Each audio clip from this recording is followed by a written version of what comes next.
Le 11 janvier 1935 paraissait dans l'Action française un écho de François Vineuil consacré au film Sans famille. Avant d'écouter cette critique, nous allons faire une courte présentation du film. Sans famille, un film de Marc Allégret de 1934 avec des décors d'Alexandre Trauner. Dans les rôles principaux, Bérengère, Madeleine Guity, les deux petits espoirs du cinéma français, Robert Linen et Serge Grave, Vanny Marcoux, Aimé Clarion et d'Orville. Robert Linen, un enfant volé, est adopté par un chanteur vagabond. Il s'agit de Vanny Marcoux.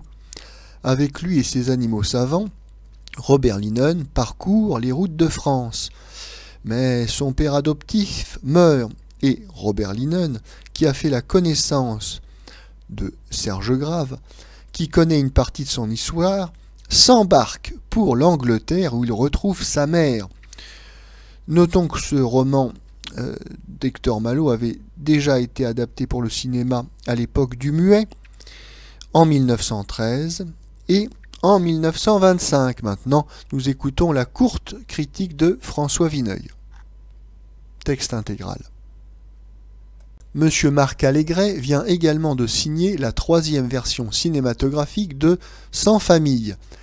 Nous ignorons si les écoliers lisent encore aussi assidûment que de notre temps Hector Malot.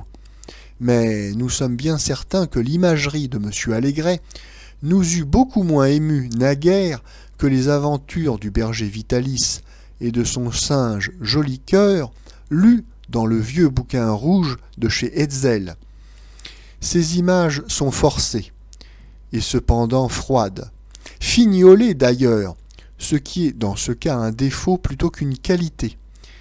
Le personnage, créé par M. Vanny Marcoux pour ce film, s'il n'ajoute rien à l'admiration que nous portons aux beaux chanteurs et aux comédiens lyriques, ne l'entame pas non plus, ce qui est déjà bien. M. Vanny Marcoux tire son épingle du jeu. Le petit Robert Linen ne semble pas en progrès. Quelle promesse ne donnait-il pas dans Poil de carotte? Sitôt est-il lui aussi victime des mauvais rôles qu'on lui a confiés, entre autres de cet impardonnable petit roi.